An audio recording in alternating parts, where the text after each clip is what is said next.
Ada beberapa pertanyaan dari brosur Ustaz. Yang pertama di brosur halaman pertama di surat An-Nisa ayat 13. A'udzubillahi minasyaitonirrajim. Wa may yuti'illaha wa rasulahu yudkhilhu jannatin tajri min tahtihal anharu khalidina fiha wa dzalikal fawzul 'adzim. Barang siapa taat kepada Allah dan Rasulnya, niscaya Allah memasukkannya ke dalam surga yang mengalir di bawahnya sungai-sungai, sedang mereka kekal di dalamnya, dan itulah kemenangan yang besar. Quran surat An-Nisa ayat 13. Pertanyaan, kenapa surga itu identik dengan sungai-sungai, Ustaz? Mohon penjelasannya. Kok identik dengan sungai piye to, Kang? Kok surga identik dengan sungai-sungai? Yang bilang begitu siapa? Kok bisa memahami ayat itu terus surga identik dengan sungai itu gimana? Ya, surga itu ada sungai-sungai, ada bidadari-bidadari. Kok identik dengan bidadari? Nanti kamu begitu. Ada sungai pun bukan sungai air, ada sungai susu, sungai madu, sungai khomer. Nah, kok surga berarti identik dengan khomer, nanti gitu kamu. Ya. Jadi surga itu tempat yang memuaskan segala manusia di tempat dan daerah manapun. Mungkin kalau kamu yang di daerah Bandungan, Kopeng, terus Tawangmangu, barang sungai rapati butuh Bogor barang itu, nggak pernah kering kok. Ya, tapi bagi daerah Arab yang kering keruntang, nggak pernah mata air pun nggak ada, apalagi sungai. Ya, Mesir itu sungai yang boleh dikatakan jadi sumber perekonomian rajanya sungai Nil. Daerah subur ya sungai Nil itu, di sekitar sungai Nil. Sungai Nil itu adanya bukan baru sekarang, sama Nabi Musa sudah dikelek-kelek kali kono di sini. Nabi Musa. Maka daerah itu orang Arab konon kabarnya pernah ada yang dolan ke Indonesia ini. Lihat ke Tawangmangu, lihat menghijau segalanya kan. Yang katakan di Indonesia itu laksana taman surga. Awalnya sejuk, enak, banyak sungai-sungai yang mengalir. Kemudian malah kolamnya pun kolam susu kok di Indonesia. Kata siapa? Kos plus itu loh. Gitu. Jadi daerah yang sangat membutuhkan air tentu diberi kabar sungai-sungai di dalamnya. Maka orang kafir dahulu mau mempercayai kepada Muhammad kalau utusan Allah atau Rasulullah, belum merubah. Kalau memang betul kamu Rasul, tolong negeri Arab, negeri kita yang penuh dengan batu dan padang pasir itu diganti dengan taman pasir-pasir, batu-batu itu diganti dengan tanaman-tanaman yang menghijau. Padang pasir yang di mana-mana panas tidak ada tumbuh-tumbuhan itu alirkan di dalamnya sungai-sungai, nah, gitu. Gitu kan? Maka digambarkan di surga nanti penuh dengan sungai-sungai yang mengalir di dalamnya. Nah, daerah seperti itu digambari sungai air yang mengalir, taman yang indah, sejuk itu kan pengen. Maka kalau kepengen di sini tempat yang sejuk, yang di sini kurang air di dunia, nanti kalau kamu bisa masuk surga akan menempati apa yang kamu inginkan terpenuhi semua. Itu. Ada lagi bidadari. Untuk apa bidadari di sana? Bapak-bapak suka kan bidadari? Bidadari apa toh kok? Bidadari itu apa kok seneng gue? Wanita-wanita cantik. Oke neng kan TV gue. Malah dora kelamben bidadari ini. Nah itulah. Jadi kalau kita pengen wanita-wanita bidadari, itu pun diterangkan bidadari yang cantik, matanya bagaikan telur burung unta yang tersimpan dan tidak mata keranjang. Ini kalau ada wanita-wanita cantik kadang sudah punya suami barang kan matanya mata keranjang. Ya. Kalau lihat uang banyak itu, ya, karena bukan suaminya, kadang-kala mau ditawari. Nah di sana nggak ada dan disucikan, tidak ada nanti bidadari di sana haid itu nggak ada, tempat disucikan. Nah terus wedok meri lah, kono lanang-lanang bidadari, lah istri-istri kasih apa nanti? Kasih apa? Bidodoro gitu.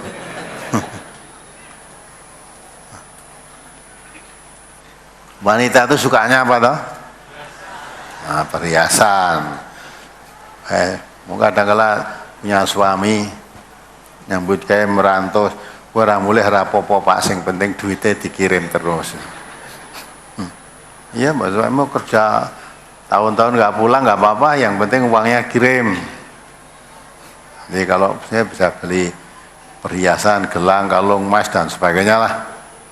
Di sana nanti diberikan gelang, kalung, emas, bahkan termasuk negene bola pecah di sana besok, piring cangkir untuk minum di lantai itu semua dari emas perak yang berharga semua. Ya, permadani yang indah. Ya, di sana nanti ada. Saya pernah kene ning donya ora duwe emas ora apa-apa. Besok kepengen emas yang buahe berlian yang baik di surga.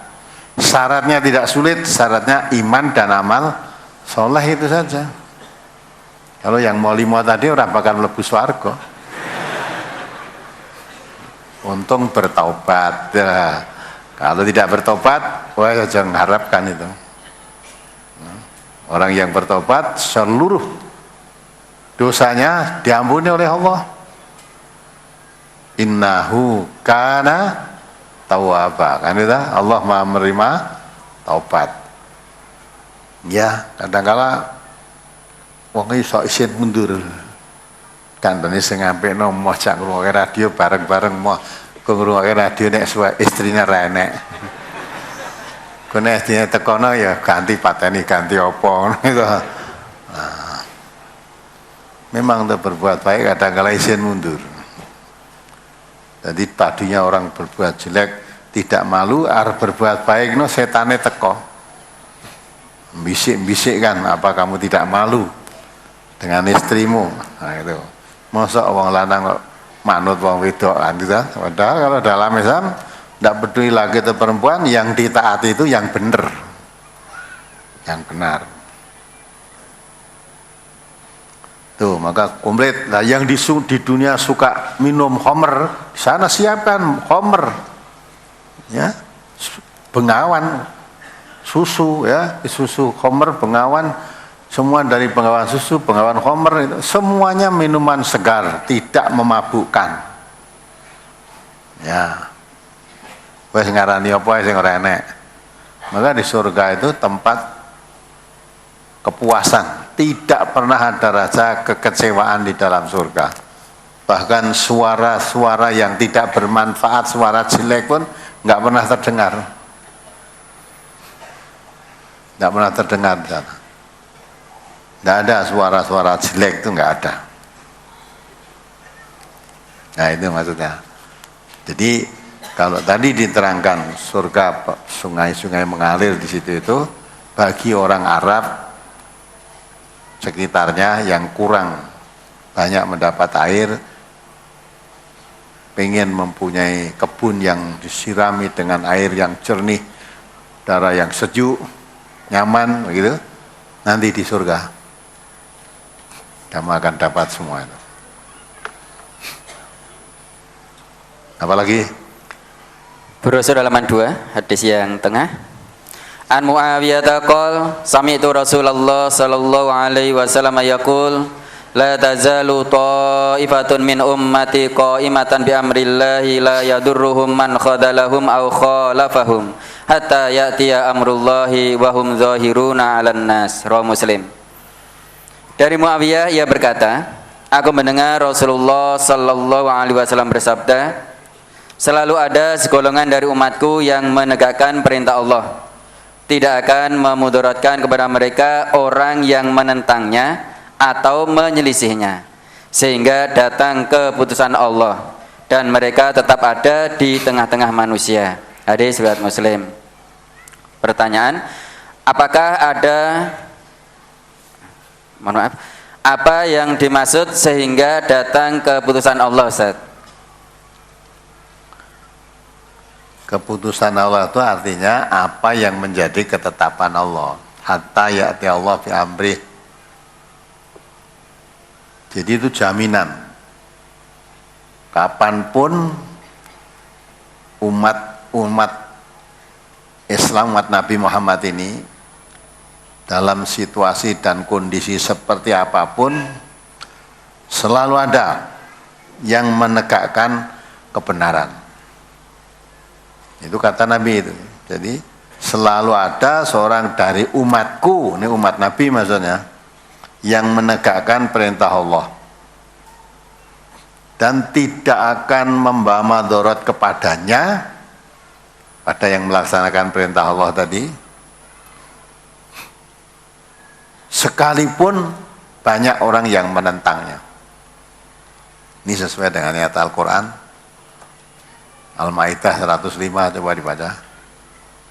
Itu jaminan.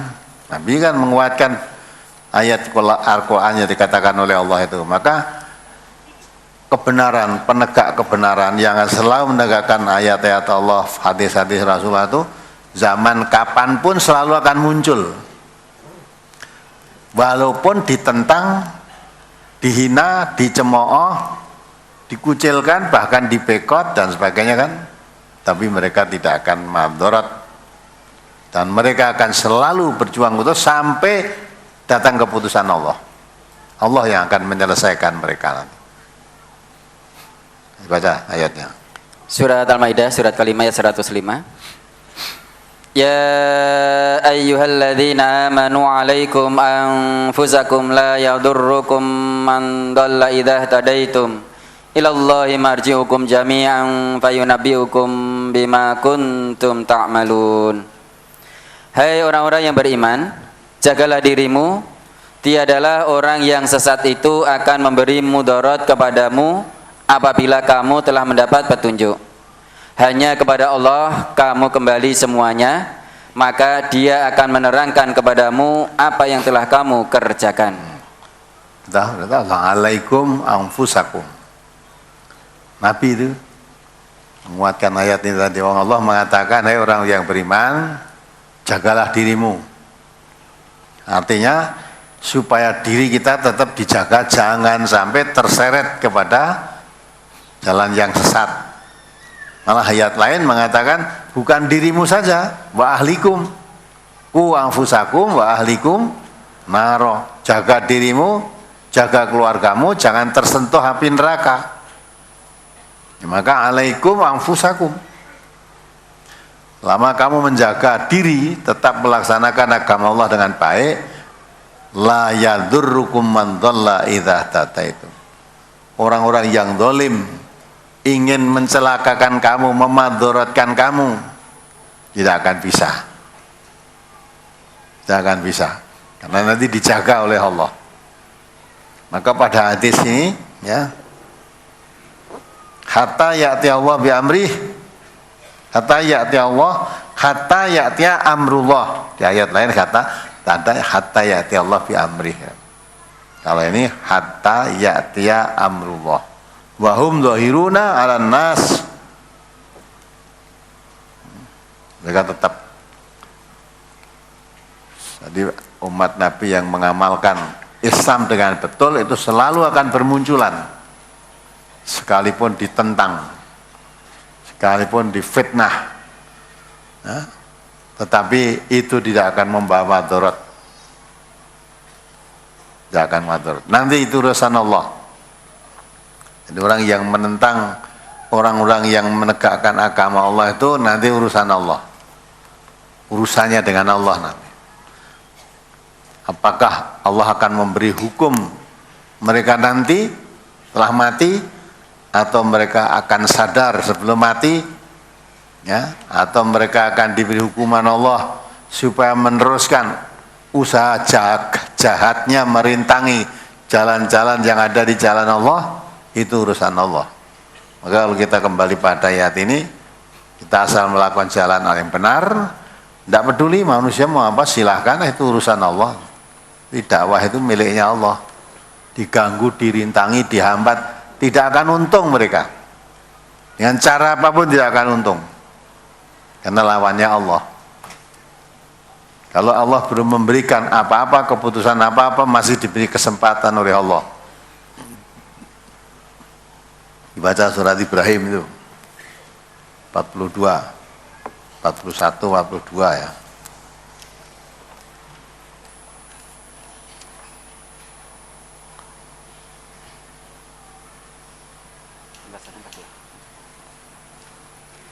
Surat Ibrahim surat ke-14 ayat 42. Wala tahsabannallaha ghafilan amma ya'maluz zalimun innama yuakhiruhum liyaumin taskhasu fihil absar. Dan janganlah sekali-kali kamu Muhammad mengira bahwa Allah lalai dari apa yang diperbuat oleh orang-orang yang zalim. Nah, oleh orang-orang yang zalim. Jadi kalau orang berbuat zalim tidak mendapat hukuman apa-apa atau belum ada peringatan bagi dirinya, tetap lancar-lancar aja, jangan dikira Allah lalai. Jangan dikira Allah lalai. Tapi sebenarnya, terus ayat berikutnya, sesungguhnya Allah memberi tangguh kepada mereka sampai hari yang pada waktu itu mata mereka terbelalak. Ya. Jadi sekalipun kamu berbuat zalim, kau belum mendapat balasan, belum mendapat akibat dari kezalimannya tadi, belum dapat apa-apa, jangan dikira Allah lalai. Tapi sebenarnya Allah masih memberi tangguh kepada orang yang berbuat zalim. Ya. Sebelum Allah mendatangkan perkaranya tadi, keputusannya, kamu cepat sadar, bertobat dari kezalimanmu, atau merasa aman terus akan menjadi-jadi. Nah, kalau diberi tangguh untuk berpikir kok rumangsa aman, malah makin zalimannya makin menjadi-jadi, ya tunggu sampai nanti Allah akan membuka sehingga mata mereka terbelalak, terperanjat, menimpa sesuatu yang seolah tidak pernah terbayangkan. Tidak pernah tergambarkan kalau saya nanti akan menerima begini, akan tidak tergambarkan. Mumpung jadi penguasa, ya, penguasa itu kan harusnya berlaku adil. Penguasa itu harus baik kepada rakyat, ya, berlaku adil, menerapkan hukum yang berlaku di negeri ini. Tidak, ketika jadi penguasa sombongnya luar biasa, merasa jadi penguasa. Saya jadi orang penting. Padahal kamu jadi penguasa di negeri ini, yang memberi belanja kamu siapa? Yang memberi belanja siapa? Itu yang memberi belanja itu rakyat. Maka penguasa dan rakyat itu sebetulnya sama-sama membutuhkan. Rakyat butuh pemimpin, pemimpin butuh rakyat. Imam butuh makmum, makmum butuh imam. Gitu? Kalau kamu mau mengaku jadi imam, neranti makmum, ngimami sopo. Ya, kamu juga merasa yang jadi makmum tidak punya imam, makmumnya sopo.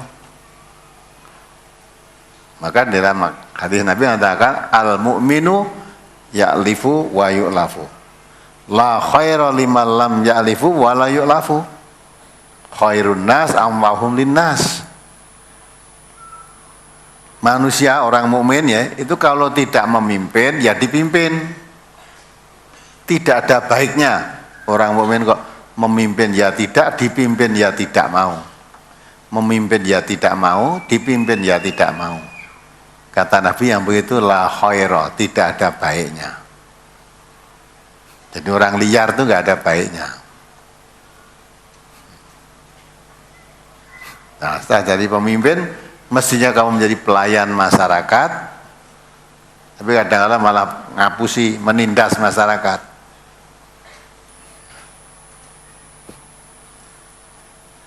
Nyata nih ya apa-apa, malah sugih tambah terus. Nah, itu diujar kita.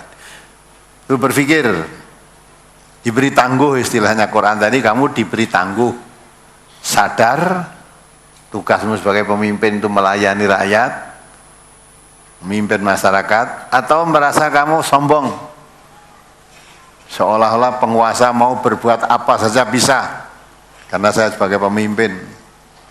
Nah, kalau sudah itu tunggu akibatnya sampai Allah mendatangkan perkaranya. Bagaimana nasibnya Fir'aun, pemimpin yang besar, penguasa, saking penguasanya rakyatnya taat semua, taat karena takut ya, sampai dirinya mengangkat diri sebagai apa? Tuhan. Fir'aun itu karena merasa berkuasa sampai mengatakan ana rabbukumul a'la, aku Tuhanmu yang maha tinggi. Sudah tak?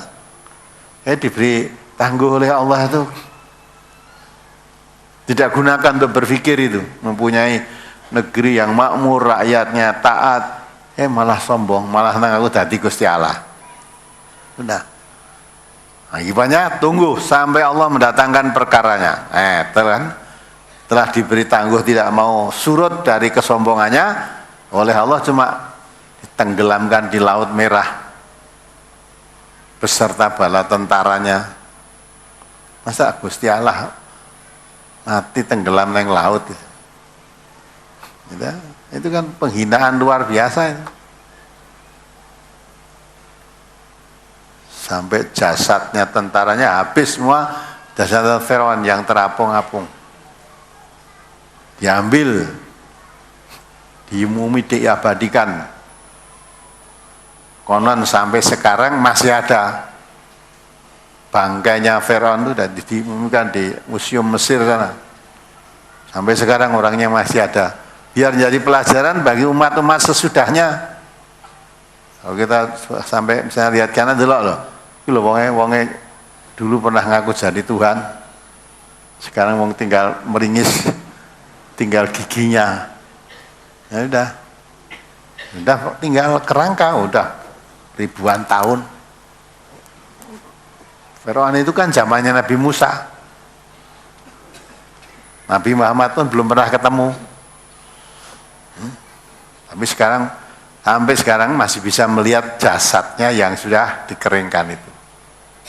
Orang mengerti sejarahnya, ingat itu orang ini pernah ngaku jadi Tuhan, raja berkuasa. Enggak tahu nek to. Wong Jawa biasanya nek wong sukses itu kan anaknya dijenengi kan ketularan. Ning ora ning sekarang anak jenenge Fir'aun apa nek? Ora tak jenenge Fir'aun kan dadi raja. Jenenge Soeharto no kae. Soekarno ya kae gitu. Soekardi ya kae. Banyak orang sukses. Fir'aun ora enak. Korun ya ora enak. Tahu riwayatnya Korun itu orang kaya. Wis sombong. Ketika diingatkan wabtaghi fima ataqallahu darul akhirah wala tansa nasibaka minad dunya wa ahsin kama ahsanallahu ilaik wala tabghil fasada fil ard innallaha la yuhibbul mufsidin. Diingatkan, aku kaya suka memberikan harta kekayaannya, carilah bahagia hidup itu di akhirat. Korun, jangan kamu berpuas-puas berbangga-bangga dengan harta. Harta boleh, tapi bahagia hidup itu di akhirat. Enggak, kayak ngono malah mengeluarkan seluruh harta kekayaannya dipamer ke kekayaan sekian banyak itu bukan pemberian dari siapa-siapa, ini karena ilmu yang ada padaku, karena kepandaian saya. Masih diuji oleh Allah, belum mau sadar. Nah, singkatnya ya sudah, di tengah-tengah kesombongannya itu terjadilah gempa bumi. Korun tadi itu terpendam, orangnya sak harta kekayaannya habis semuanya. Nah, orang-orang yang melihat keadaan Korun ketika itu kepingin cita-cita seperti Korun baru sadar. Nyata harta kekayaan sekian banyak tidak bermanfaat. Itu Korun. Orang jenenge anake Korun ya ora enek. Anake Kirun. Nah, sekarang kalau ada orang menggali apa, duduk-duduk apa itu emas apa itu harta berharga, wah ini harta Korun. Hartanya Korun. Jadi ning Mesir kono tekan kene. Harta terpendam. Apalagi? Halaman 2 masuk ke halaman 3. An Abi Hurairah anna Rasulullah sallallahu alaihi wasallam qala man da'a ila hudan kana lahu minal ajri mislu ujuri man tabi'ahu la yanqusu dzalika min ujurihim syai'an wa man da'a ila dhalalatin kana alaihi minal ismi mislu asami man tabi'ahu la yanqusu dzalika min asamihim syai'an. Rawahu Muslim. Dari Abu Hurairah bahwasanya Rasulullah sallallahu alaihi wasallam bersabda, barang siapa yang menyeru kepada petunjuk maka ia mendapat pahala seperti pahala orang yang mengikutinya dengan tidak mengurangi sedikitpun pahala yang mengikuti. Dan barang siapa yang menyeru kepada kesesatan maka ia akan mendapat dosa seperti yang mengikutinya dengan tidak mengurangi dosa mereka sedikitpun. Hadis riwayat Muslim. Sehubungan dengan hadis tersebut, setiap saya datang ke jihad pagi, saya selalu mengambil brosur lebih dari satu. Brosur saya bawa pulang dan saya letakkan di masjid desa saya dengan tujuan agar diambil dan dibaca setiap orang yang ke masjid. Pertanyaan, apakah perbuatan saya ini termasuk orang yang menyeru kepada petunjuk? Dan mohon contoh menyeru kepada petunjuk, Ustaz. Brosur tadi akhirnya diambil orang, dibaca apa disaponi ngono wae. Harusnya kalau kamu maunya dakwah lewat brosur, kamu taruh di masjid, itu dipantau. Taruh di masjid, ada enggak yang mengambil? Ada enggak dari sekian brosur yang kami sebarkan itu yang membaca, mempelajari, tertarik? Ada enggak? Kalau tidak ada, mubadzir itu sia-sia. Gawe brosur itu angel loh, dikira gampang toh. Ya?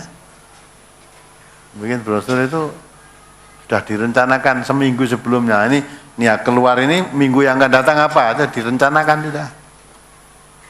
Dan buka kitab itu. Bab ini, oh buka kitabnya ini, brosurnya ini. Ya. Mau salah kena yang masjid toh.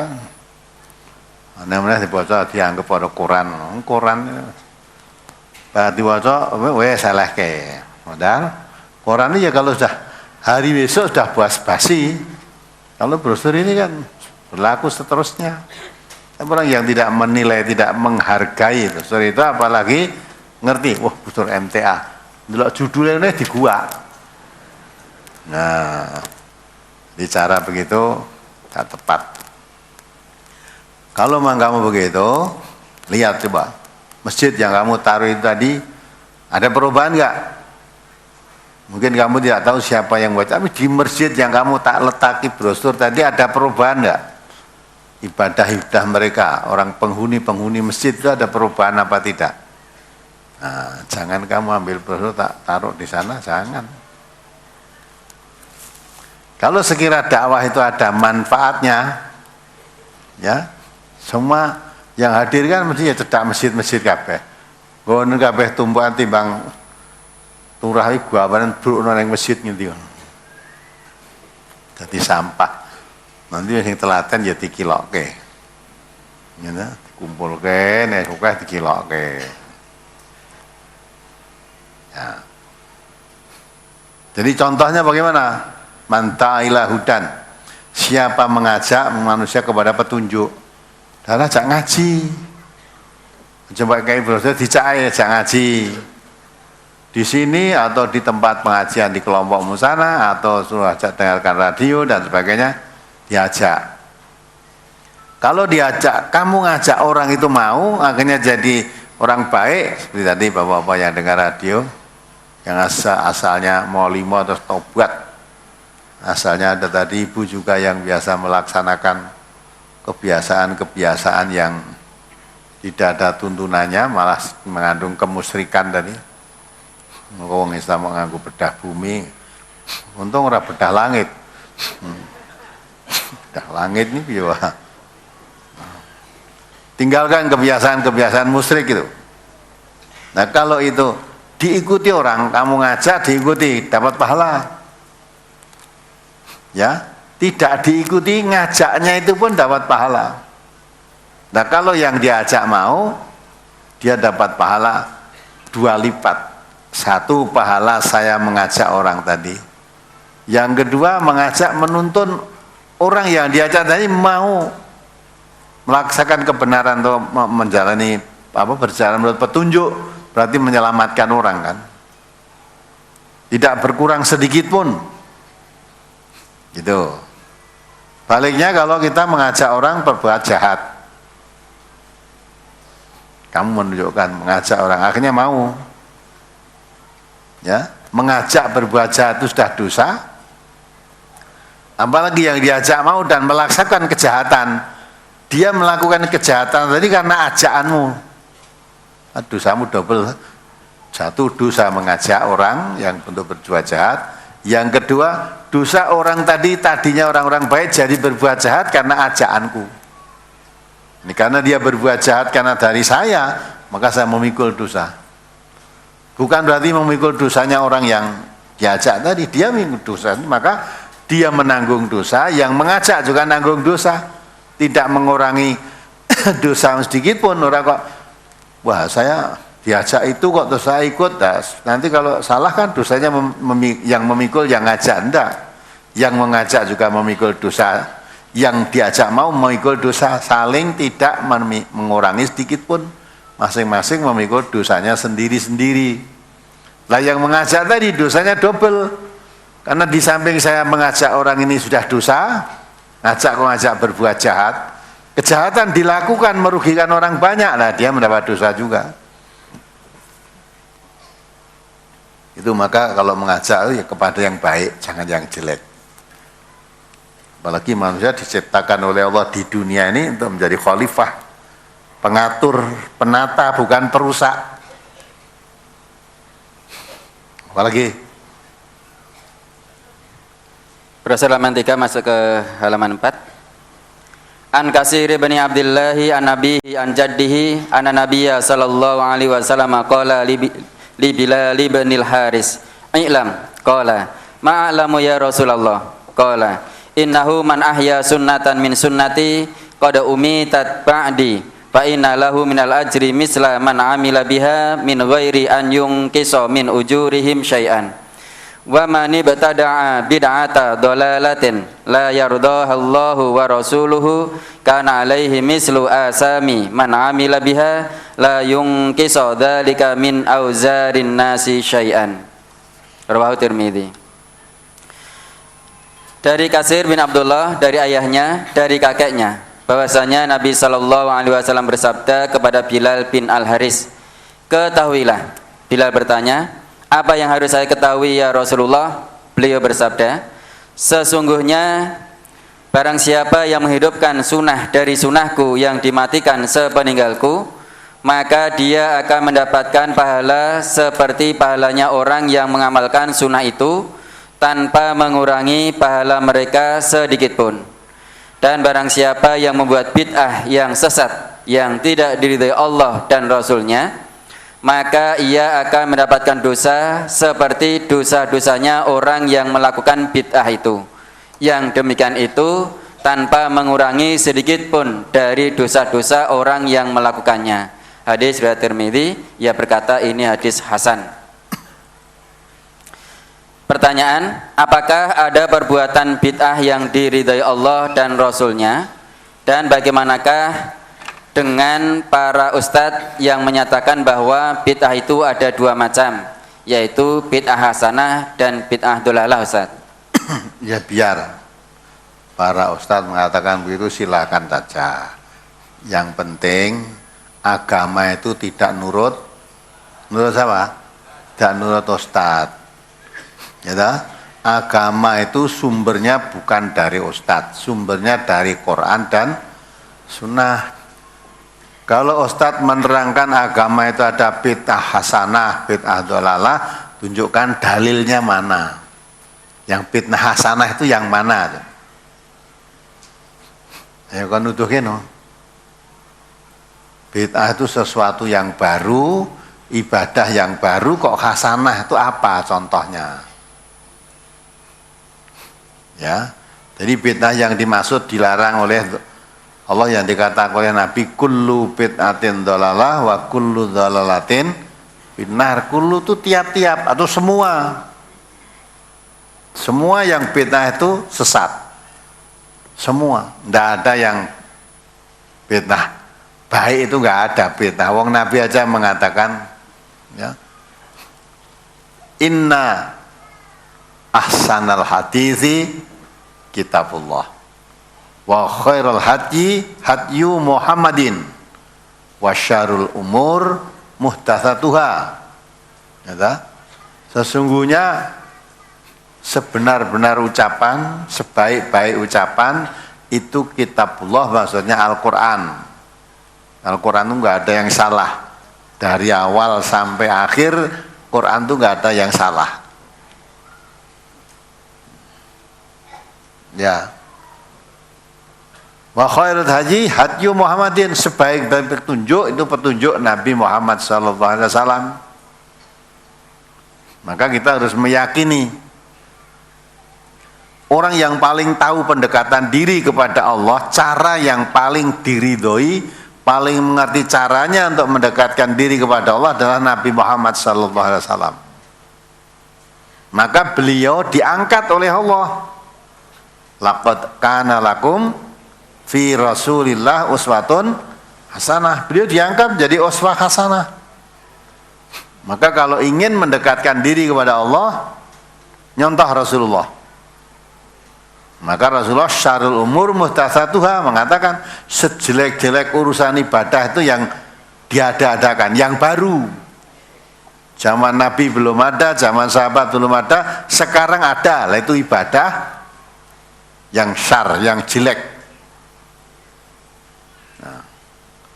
Kullu muhdatsatin bid'atun, kata Nabi begitu. Setiap ibadah yang baru, maksud yang baru zaman Nabi tidak ada, zaman sahabat tidak ada, sekarang ada. Nah, kata Nabi, semua ibadah yang baru itu sesat. Itu bid'ah, bukan sesat. Semua ibadah yang baru itu yang disebut bid'ah. Kullu muhdatsatin bid'atun wa kullu bid'atin dhalalatun. Ya. Semua bid'ah itu semua ibadah yang baru itu sesat. Semua baru itu bid'ah, semua bid'ah itu sesat. Semua yang sesat itu finnar. Kullu bid'atin dhalalah wa kullu dhalalatin finnar. Itu. Nah, kalau ada menunjukkan semua bid'ah itu sesat, dalilnya ini hadis ini tadi. Kalau yang mengatakan wah ada bid'ah hasanah, dalilnya mana? Mana dalilnya? Zaman Nabi ibadah itu naik unta, sekarang naik pesawat kan bid'ah itu. Nah, zaman Nabi perang itu pakai pedang, pakai kuda, lalu sekarang pakai tank, pakai peluru kendali, bid'ah itu.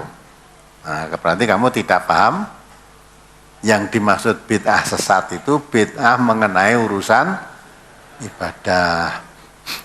Lu padahal tadi kan tidak ngerembuk ibadah. Ya, maka kalau membaca hadis jangan satu. Di lain hadis Nabi mengatakan antum a'lamu bi umuri dunyakum. Kamu lebih tahu tentang urusan duniamu. Gitu? Asalnya itu ada petani kurma, dia ngotak atik itu nek cara saiki ya mengawinkan apa setek apa istilahnya, napa Pak Tri istilahnya, ngawinkan ya. Nanti tekoke ahline, beliau kan ahli pertanian yang keluar Senin di radio itu loh, Insinyur Triyono beliaunya nih. Jadi kurma baik dan kurma yang tidak baik dikawinkan sehingga buahnya menjadi baik. Udah. Suatu saat Nabi pas lewat di situ terhenti, lihat buah kurma yang luar biasa. Duh, kurmamu kok bagus sekali. Bagus sekali, apa ini? Masalahnya. Terus petani kurma tadi menerangkan, ya Rasulullah, ini saya kawinkan antara kurma ini dan kurma ini, jadinya seperti ini. Nah ketika itu Nabi, oh tidak usah begitu, tidak boleh lah maksudnya gitu. Kalau Allah menghendaki buah itu jadi baik, baiklah. Jadi tidak usah dilakukan seperti itu. Ya sudah, sahabat-sahabat itu kalau apa katakan Nabi itu berhenti kok. Orang gerundel. Nah suatu saat, sudah karena tidak dikawinkan, pas buahnya tidak seperti ketika dulu. Dan petani tadi ya tidak menyesali. Wah jane dempen tak anu apik Nabi ra entuk dadi nelek, enggak begitu. Ya itu apa diperintahkan? Turut. Nah, suatu saat Nabi lewat di situ lagi. Kaget juga melihat kurma tadi. Dulu buahmu baik, sekarang kok jadi begini? Nanti diterangkan, dulu Rasulullah melarang untuk kami melakukan untuk mengawinkan jenis kurma yang baik dan kurma yang tidak baik. Maka ini jalan alami jadinya seperti ini. Nah, dari situlah Nabi baru mengatakan antum a'lamu bi umuri dunyakum. Kalau begitu kamu lebih tahu tentang urusan duniamu. Nah, dari situ timbullah kaidah usul fikih. Al aslu fil ibadati al ittiba. Asalnya ibadah itu hanya itba. Itba itu mengikut apa? Mengikut Nabi. Kalau mengikut Nabi itu namanya itba. Kalau mengikut ustadz namanya taklid. Tidak boleh taklid, tapi itba diperintahkan. Maka orang tidak boleh mengadakan atau membuat cara-cara ibadah sendiri tanpa mengikuti Nabi, tanpa mengikuti sahabat Nabi. Lah kok sahabat juga? Karena Nabi mengatakan alaikum bisunnati wa sunnatil khulafa rasyidin al-mahdiyyin. Ikuti sunnahku dan sunnah sahabat-sahabatku yang bertunjuk. Jadi mengikuti sunnah Nabi, mengikuti sunnah sahabat Nabi boleh. Nek mengikuti sunat ustadz tidak boleh. Ibadah kok mengikuti ustadz. Nah kamu kok ibadah kok begini? Ustadz saya begitu kok. Lah itu taklid. Zaman Nabi nggak ada. Setelah ada ustadz di MTA ini jadi ada. Nah itu bid'ah. Kalau ibadah ya. Nah maka itu kalau urusan ibadah jangan mencari larangannya. Jangan mengerjakannya sebelum ditemukan dalilnya. Semua bentuk ibadah harus ada dalilnya. Apakah itu sholat sunnah, apa sholat wajib, apa sholat jamak, sama qasar. Ya, itu harus ada dalilnya.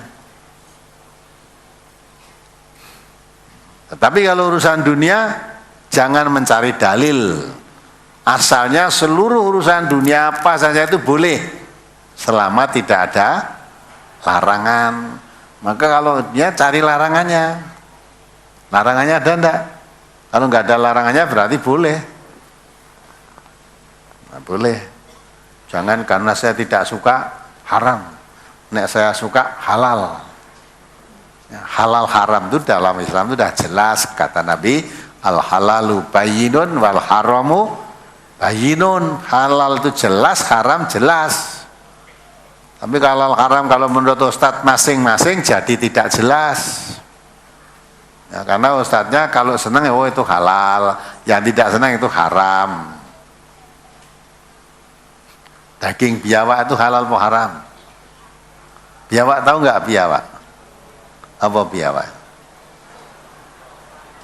Sliramuwil. Ya. Ya seliro itu seperti kadal tapi besar gitu ya. Nah, itu halal atau haram? Nabi nggak mau itu, dahar itu. Nah, itu maka jadi ketetapan walaupun Nabi tidak mengatakan pas jamuan makan disuguh daging biawak sudah mateng, digoreng apa cara sekarang lah, mateng. Tinggal disajikan tinggal makan. Nabi ambil itu mau dimakan. Setelah mau dimakan ada sahabat yang dekat ngomong, "Dzab ya Rasulullah, dzab itu biawak, itu biaya. Daging biawak itu Rasulullah." Terus Nabi tidak jadi makan, diletakkan lagi. Karena diletakkan lagi oleh sahabat yang suka, ambil aja, makan. Nabi nggak mau makan, dia makan. Nah, dimakan tadi di depan sahabat, tapi di depannya Nabi melihat dibiarkan. Berarti itu boleh. Kalau sekiranya itu dilarang, mesti Nabi tidak boleh. Segala sesuatu yang Nabi tidak makan, tidak dahar, itu tidak diharamkan karena Nabi tidak suka. Bukan seperti Ustadz sekarang, kalau saya nggak suka dikatakan haram. Karena urusannya apa? Nggak suka. Tapi kalau suka haram, suka halal. Nah itulah, maka kalau agama harus ada sumbernya. Kalau itu kita mengkaji Islam harus sumbernya dari Quran atau dari hadis, itu baru sumbernya Islam. Kalau hanya kata ustadz itu bukan sumber Islam. Maka di MTS semaksimalnya, brosur ini semua dasari dari Quran Sunnah semua. Yang tidak itu pendapat, ya dikatakan ini pendapat. Pendapat seseorang itu boleh dipakai, boleh tidak. Ya, wong namanya pendapat. Jadi ya, kembali saya tegaskan lagi, bid'ah menurut hadis itu semua bid'ah itu sesat, semua sesat itu masuk. Nah, kalau ada ustadz mengatakan bid'ah itu 2, malah ada yang mengatakan 5, ada bid'ah hasanah, ada bid'ah dolalah, itu silahkan saja. Mau ada berapa silahkan, tapi yang penting harus ditunjukkan dalil yang mengatakan bid'ah dolalah, bid'ah sesat itu dalilnya sudah jelas. Dan yang mengatakan bid'ah hasanah mana? Biasanya dipakai Khalifah Umar itu. Ya, dulu pernah ketika Umar masih hidup, Nabi dapat itu ya, ada orang sholat di masjid malam Ramadan itu, sekian banyak sholat sendiri-sendiri, ada yang ini makmum dengan sana, ada yang lain sendiri-sendiri, sehingga satu masjid itu sholatnya sakarepe dewe-dewe. Padahal sholat qiyamul Ramadan yang sekarang disebut tarawih itu pada zaman Nabi pun pernah dilakukan dengan berjamaah.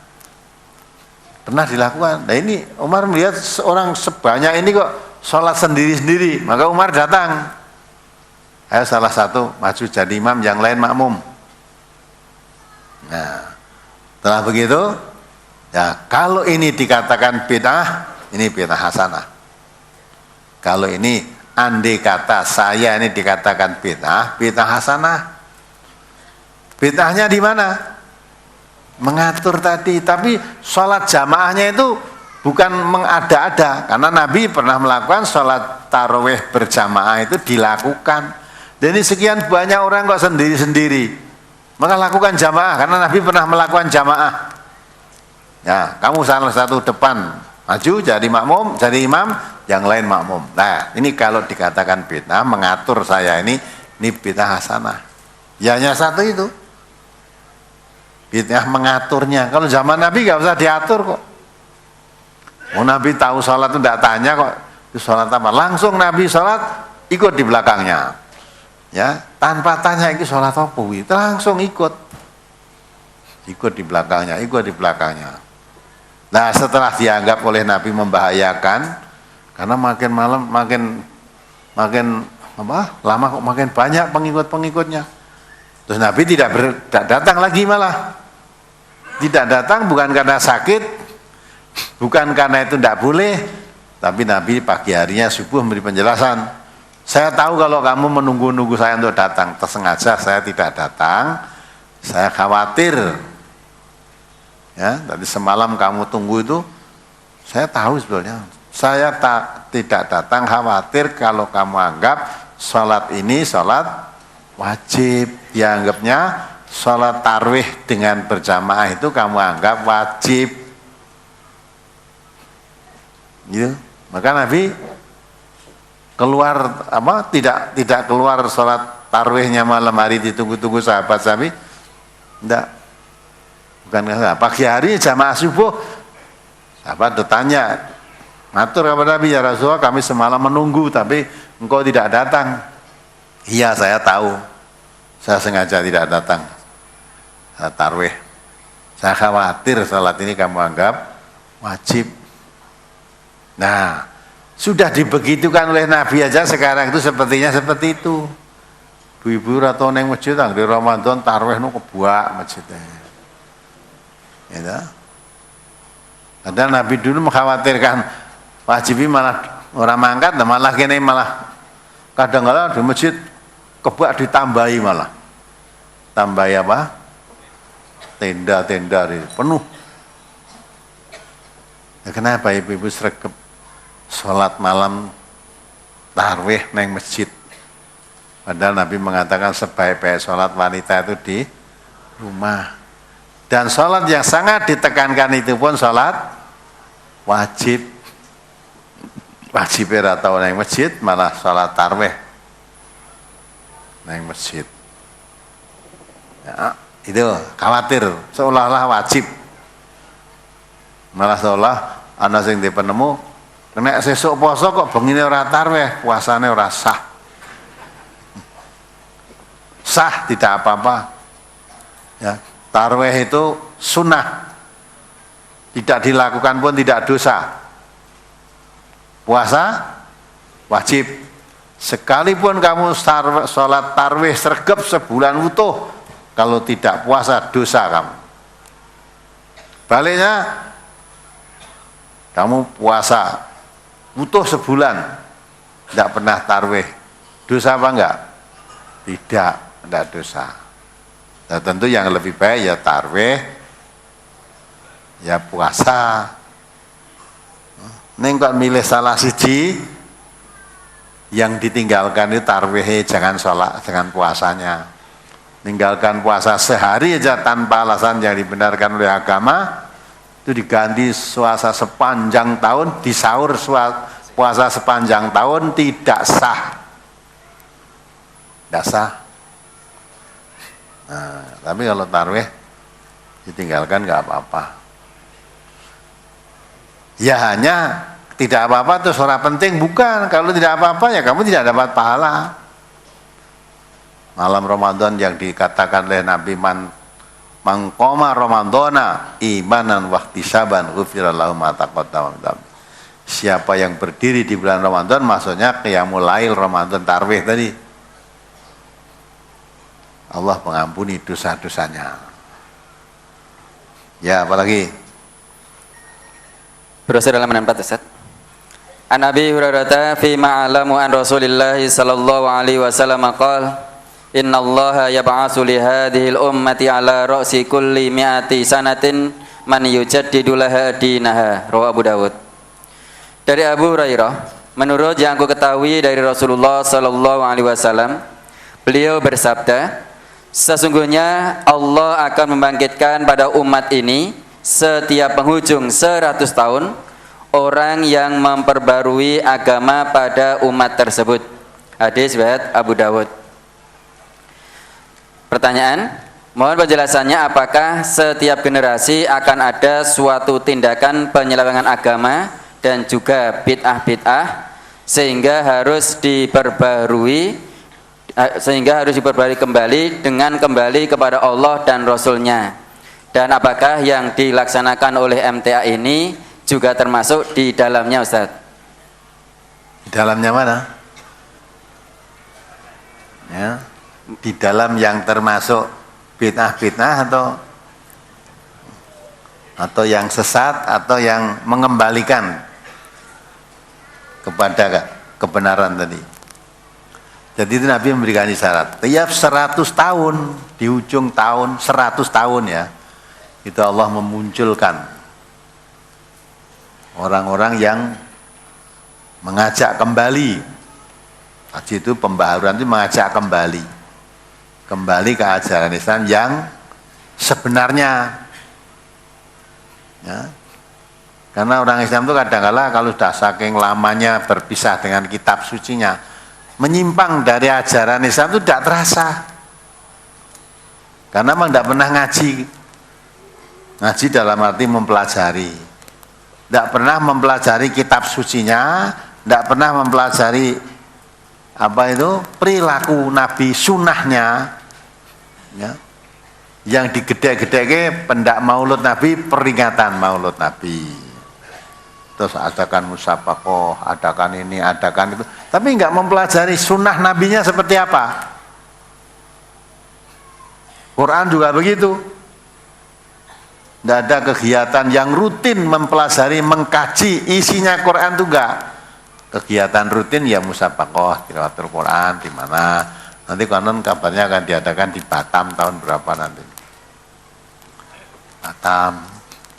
Kadang-kala di istana sana, daerah-daerah, nanti kalau sertanya banyak dari berbagai negara, sudah, kalau musyafakoh internasional kan, penyelenggaranya baik, sukses. Yang dapat kemenangan, dapat hadiah, ibadah haji, gratis. Ya, jadi hajinya haji musyafakoh. Tapi tidak ada gairah untuk mempelajari. Jadi secara rutinitas ya Quran itu dibaca, lagunya diperindah untuk apalagi menghadapi lomba gitu, latihannya tenanan. Ya gitu. Tapi untuk mempelajari enggak. Nah, karena sudah lama berpisah dengan Qur'annya tidak pernah mempelajari, sehingga kalau diungkapkan ajaran yang sebenarnya dari Quran, dari hadis Nabi, malah seperti itu hal asing. Masa Islam seperti itu? Karena sudah terlanjur mendarah daging, melakukan amalan-amalan yang sebetulnya bukan amalan Islam, tapi dirasakan seolah-olah itu amalan Islam. Itu peringatan 7 hari, peringatan 40 hari, peringatan 100 hari, itu bukan ajaran Islam. Orang mati itu loh, bukan ajaran Islam. Kadang ada ibu yang ketemu saya kemarin tuh yang dari mana itu, Wonosobo ya, suaminya meninggal di Cina sana karena sakit meninggal. Di rumah karena di sana belum ada kajian, hanya dengarkan radio di Wonosobo kan sudah ada radio kita. Ya dia tidak mengadakan upacara-upacara apa-apa. Akhirnya tetangga-tetangganya yang datang menemui ibu ini, Bu Nur namanya. Katanya, saya semalam ditemui oleh suamimu. Ya, badannya kurus. Jadi badannya kurus gitu. Minta kiriman. Ya, kelaparan lah. Arab mulai katanya istrinya enggak menerima. Nah itu tadi itu dikembangkan. Tadi bicara ini terus cara orang lain bicara yang sama bicara. Nah kiriman itu dibacakan apa ya? Dibacakan ayat-ayat itu kan. Akhirnya ibu tadi karena kepepet, ya belum begitu paham ya. Yang datangnya orang banyak. Akhirnya, nggih pun mang wacake Quran niku ngantos katam. Pun mang wacake. Ya gitu tak. Ya seolah-olah orang mati orang Islam ke ora di acara ini seperti itu. Ya. Seolah tidak orang Islam lagi toh. Nah, acara semacam itu orang sudah bertahun-tahun dilakukan dan membudaya seolah-olah Islam itu seperti itu. Tapi nenek wong mati kudu telung dinani patang puluhi 1000 100 dan sebagainya itu. Nah itu Islam. Padahal itu laisa minal Islam. Kita kaji Quran itu enggak ada. Hadis Nabi ya tidak ada yang menerangkan begitu. Ya, peringatan-peringatan 7 hari, 40 hari, ya, itu dia agama Hindu itu. Ya, saya diberi kitab oleh Abdul Aziz itu, Ustadz Abdul Aziz yang mantan pendeta Hindu itu loh. Itu ditemukan 7 hari itu di kitab Weda ayat berapa ada diterangkan di situ. Ini golek nggon Quran surat apa ayat apa ora bakal ketemu. Tapi karena sudah lama tidak dibuka kitab sucinya dan banyak dilakukan oleh orang-orang Islam, seolah-olah yang begitu itu Islam, yang tidak meninggalkan, yang tidak melakukan seperti itu dianggapnya meninggalkan Islam. Maka setiap 100 tahun Allah mengutus ada umat Nabi Muhammad pelurusan terhadap agama, mengajak kembali pada ajaran Quran dan Sunnah. Tapi ingat, ya, mengamalkan sunnah Nabi dikala orang sudah jauh dari sunnah Nabi, sudah dikatakan dari Rasulullah seperti orang yang menggenggam bara api. Dibaca lagi hadisnya ya. Berat jadi ngamal ke sunnah itu di tengah-tengah kebatilan, berat. Tapi berat bagaimanapun juga dijamin oleh hadis tadi yang dibaca tadi. Orang-orang yang berbuat zalim tidak akan memadharati kamu. Dan selalu Allah akan menjamin. Dia akan bikin disesatkan mereka. Terus selalu ada gangguan seperti apapun, selalu ada itu sampai nanti Allah mendatangkan perkaranya, urusannya. Apakah mereka nanti disadarkan atau mereka dimatikan atau mereka diapakan, yang penting sudah tidak bisa mengganggu lagi. Quran dalam Al-Maidah 105 juga menjelaskan la yadurrukum man dhalla idza tadaitum. Ya, tidak akan memadharati kamu. Kalau kamu sudah berjalan di atas petunjuk Allah, tidak akan memadharati kamu. Maka terus kalau jalan di atas petunjuk Allah, Allah yang menolongnya. Intan surullah dan surkum. Wa yusabbit aqdamakum. Sekalipun dicaci maki, dicemooh, dikucilkan, tetap mempunyai pendirian yang kokoh karena Allah yang menolong. Ya, dibaca. Halaman 5 masuk ke halaman 6. An Abi Umayyah Asy-Sya'bani qala ataitu Aba Sa'labah al-Khushaniyya faqultu lahu kaifa tasna'u fi hadhil ayah qala ayatu ayatin faqultu qauluhu ya ayyuhalladzina amanu 'alaikum anfusakum la yadurrukum man dhalla idza tadaitum qala ama wallahi laqad sa'alta anha khabiran sa'altu anha Rasulullah sallallahu alaihi wasallam qala bali tamiru bil ma'rufi wa tanahau 'anil munkari hatta idza ra'aita syuhhan muta'an wa hawan muttaba'an wa dunya mu'saratan wa ijaba kulli dhi ra'yin bi ra'yihi fa'alaika bi khasati nafsika wa da'il awamma fa inna min waraikum ayyaman as-sabru fihinna mislul qabdi 'alal jamri lil 'amili fihinna mislu ajri khamsina rajulan ya'maluna misla amalikum. Qala Abdullah ibn al-Mubarak wa zadani ghairu utbah qila ya Rasulullah ajru khamsina rajulan minna aw minhum qala la bal ajru khamsina minkum. Rawahu Tirmidzi. Dari Abu Umayyah Asy-Sya'bani ia berkata, saya pernah bertanya kepada Abu Sa'labah Al-Khushani, aku bertanya, hai Abu Sa'labah, bagaimana pendapatmu tentang ayat ini? Abu Sa'labah balik bertanya, ayat yang mana? Aku berkata, yaitu firman Allah Ta'ala, ya ayyuhalladzina amanu 'alaikum anfusakum la yadurrukum man dhalla idza tadaitum. Al-Maidah ayat 105. Abu Sa'labah berkata, demi Allah, sungguh kamu menanyakan sesuatu yang aku pernah menanyakannya kepada Rasulullah sallallahu alaihi wasallam. Beliau bersabda, tetapi hendaklah kalian amar ma'ruf dan nahi mungkar, sehingga apabila kamu melihat kebakhilan ditaati, hawa nafsu diikuti, keduniaan telah mewarnai dan orang bangga dengan pendapatnya, maka wajib atasmu yakni menjaga dirimu. Tinggalkanlah keumuman orang, karena akan datang di belakang kalian hari-hari yang sabar pada waktu itu seperti orang yang menggenggam bara api. Bagi orang yang melakukan amar ma'ruf nahi mungkar di tengah-tengah mereka pada hari itu akan mendapat pahala 50 orang yang beramal seperti kalian.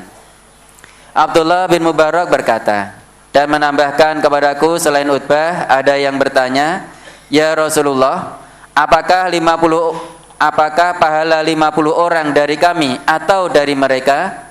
Beliau menjawab, "Pahala 50 orang dari kalian." Hadis riwayat Tirmidzi. Ya kan? Ini kata Rasulullah. Jadi di dalam hadis ini Rasulullah menjelaskan mensitir ayat Al-Qur'an Al-Maidah 105 tadi, "Alaikum anfusakum la yadurukum man dhalla ila tataitum." Wajib kamu menjaga dirimu. Orang yang berbuat zalim itu tidak akan menyengsarakan kamu, memudaratkan kamu selama kamu berjalan di atas petunjuk. Kata Allah. Tapi hendaklah hati-hati. Ya? Demi Allah, Abu Talha mengatakan, sungguh kamu menanyakan sesuatu yang aku menanyakan kepada Rasulullah. Beliau bersabda, tetapi hendaklah kalian amar ma'ruf dan nahi mungkar. Ya, lalu dakwah maksudnya. Sehingga apabila kamu melihat kebakhilan ditaati, orang itu dah lebih suka bakhil daripada suka berderma, karena dia menganggap bakhil itu baik. Padahal Allah mengatakan bakhil itu jelek, harta yang kamu bakhilkan nanti dikalungkan di lehermu dari kiamat nanti. Hawa nafsu diikuti, sudah hawa nafsu diikuti mesti menjadi generasi jelek. Kalau sudah nuruti hawa nafsu mesti sholat diabaikan. Nah, ciri-ciri generasi yang jelek itu adha'u sholah wa taba'u syahwat, menyia-nyiakan sholat dan menuruti hawa nafsu. Ya, kan banyak sekarang korban-korban hawa nafsu. Ada yang karena apa itu pencabulan anak-anak di bawah umur, ya, pembunuhan terhadap orang tua terhadap anak dan suami terhadap istri dan suaminya, udah macam-macam kejahatan ada. Hawa nafsu semua itu ini. Karena hawa nafsu itu mengajak kepada kejahatan. Innan nafsa la amatum bisu, la amarotum bisu. Nah, maka kalau hawa nafsu sudah ditaati, keduniaan mewarnai, nah, dunia. Semua orang tujuannya dunia saja. Ya, kamu Arab jadi pemimpin ya arahannya dunia. Orang kecekel udah stres. Padahal jadi pemimpinnya abad.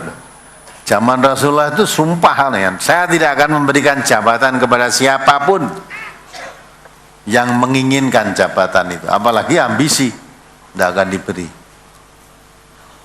Akan diberi. Nah ini, nah sekarang enggak. Udah mau jadi pemimpin semua harus model suap menyuap. Nah, yang begini ini hawa nafsu kan. Maka kalau sudah begitu keadaannya, dunia menjadi tujuan, bukan akhirat lagi yang menjadi tujuan. Dunia itu menjadi tujuan. Orang bangga dengan pendapatnya. Karena pendapatnya, padahal itu pendapat. Kalau bangga dengan Quran dan Sunnahnya, memang orang Islam harus begitu. Tapi pendapatnya, walaupun menyalahi Al-Quran, seolah-olah pendapatnya itu yang paling benar, yang harus diikuti. Maka kalau orang sudah mengemukakan pendapat daripada tuntunan ayat-ayat Al-Quran, hadis Nabi, maka tinggalkanlah keumuman orang. Nah, jangan ikut umumnya orang cara beragama. Nabi kita mengatakan begini, Allah mengatakan, wa in tuti aktsara man fil ardi yudilluka an sabilillah iyattabi'una illa dhanna wa inhum illa yakhrusun. Aja coba Al-An'am 116 itu. Kalau kamu mengikuti kebanyakan orang di muka bumi ini, pasti kamu tersesat dari jalan Allah. Nah umumnya di sini begitu kok, umumnya di masyarakat ini ya begitu, kalau meninggal acaranya begini, umumnya begitu. Tapi kalau kamu cara beragama mengikuti umumnya orang, tersesat kamu dari jalan Allah. Kata Allah begitu. Karena umumnya tadi hanya iyattabi'una illa dhanna.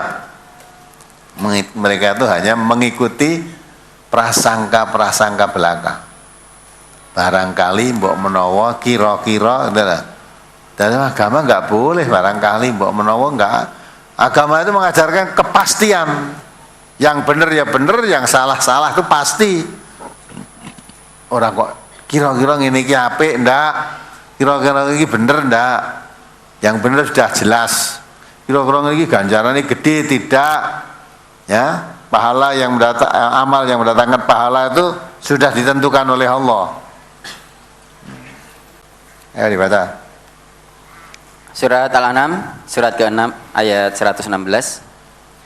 Wa in tuti' aksara man fil ardi yudilluka an sabilillah iyattabi'una illa dhanna wa inhum illa yakhrusun. Dan jika kamu menuruti kebanyakan orang-orang yang di muka bumi ini, niscaya mereka akan menyesatkanmu dari jalan Allah. Mereka tidak lain hanyalah mengikuti persangkaan belaka, dan mereka tidak lain hanyalah berdusta terhadap Allah. Ya, iya dah. Nah, umumnya neng desa kene yang ini kok, malah ada yang mengatakan kita itu orang Jawa. Ya, kena kamu jadi orang Islam, ngaji di mana saja boleh, tapi ojo ngilangke Jawane. Islam yang tidak cocok dengan Jawa harus disesuaikan dengan kebudayaan Jawa. Nah nanti kalau Islam yang Sumatera disesuaikan kebudayaan Sumatera. Neng Bali ya begitu. Nah kalau begitu nanti Islam itu tidak universal. Mesti teko Islam di Jawa, oh beda kalau Islam Bali beda iki. Nah, Indonesia ada berapa suku, jadi Islam itu yang cerewet. Dan Islam itu seluruh dunia sama. Ya, seluruh dunia sama. Islam yang Arab, Islam yang Jawa, Islam yang Cina, Islam yang Amerika, yang Rusia sama. Tidak boleh beda. Kalau di sini halal ya di sana halal, di sana halal. Kalau yang haram ya haram semua. Nah, maka cara beragama harus mengikuti Quran dan Sunnah. Jangan mengikuti kebanyakan orang. Karena kebanyakan orang itu beragama hanya dasarnya prasangka, kira-kira. Nanti ganjarannya dikira-kira. Nah, padahal Allah sudah mengatakan, ya dibaca surat An-Nisa itu 123. Ya, pahala dari Allah itu jangan menurut angan-anganmu yang kosong, membuat cara sendiri, terus diamalkan dengan cara yang dibuat sendiri, ganjarannya dihitung sendiri, kira-kira ganjarannya sakmene. Ya, kira-kira. Tidak ada aturan. Apa yang saya sampaikan ini Allah bukan omongan saya sendiri, kamu baca ayatnya. Surat An-Nisa surat keempat ayat 123. Laisa bi amaniyikum wala amaniyi ahlil kitab may ya'mal su'an yujza bihi wala yajid lahu min dunillahi waliyyan wala nasira. Pahala dari Allah itu bukan menurut angan-anganmu yang kosong dan tidak pula menurut angan-angan ahli kitab. Ya, jadi bukan angan-anganmu yang kosong itu maksudnya ngangan-angan sendiri tanpa dalil. Atau anganannya orang ahli kitab. Ya, melu-melu orang ahli kitab. Kalau orang ahli kitab dulu cara beragama mereka sudah tidak kembali lagi kepada kitab sucinya. Tapi cara beragama orang ahli kitab itu sudah manut kiai-kiainya, ulama-ulamanya. Mengikuti ulama-ulama, mengikuti pendeta-pendeta. Ya. Tanpa kembali pada kitab sucinya. Sekarang orang Islam yang begitu juga banyak. Aku mau rasa data bali neng Quran hati tekok kayaknya Pak Kiai tekok kayak neng Ustad.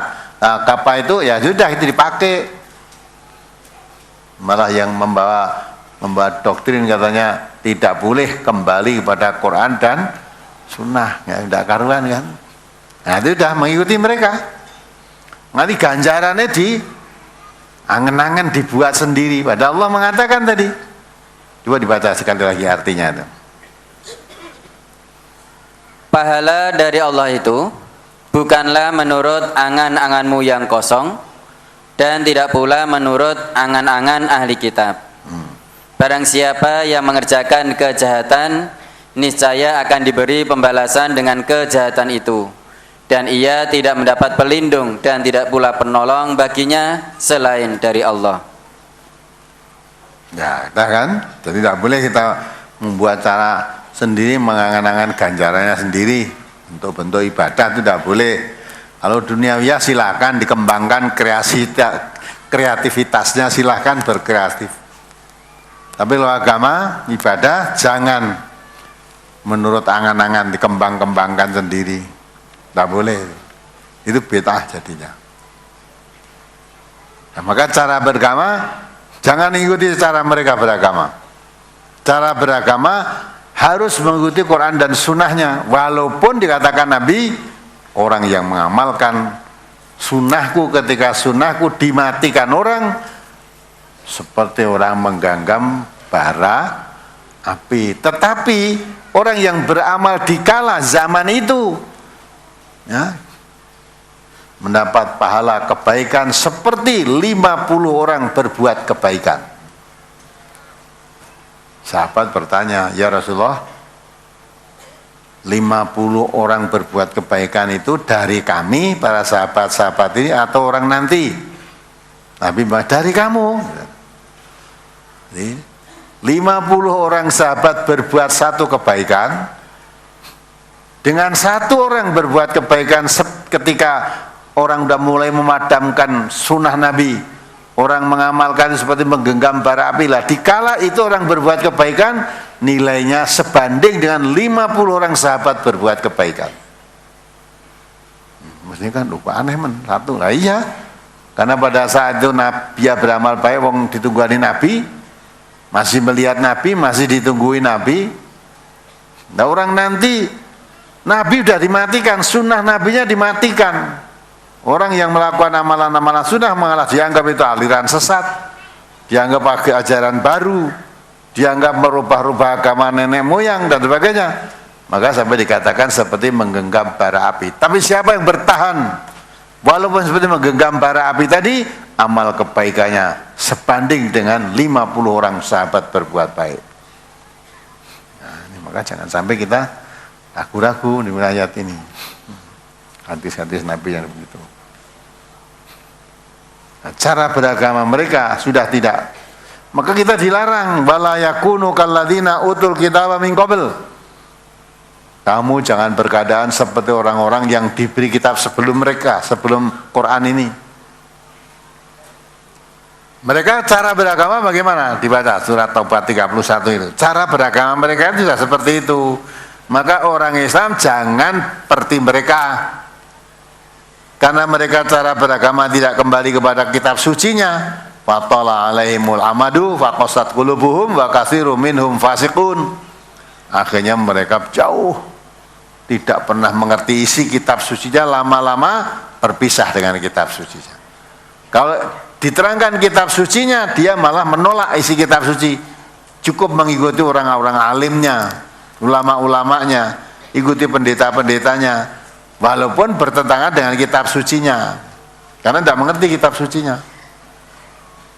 Ayo dibaca. Surat At-Taubah surat ke-9 ayat 31.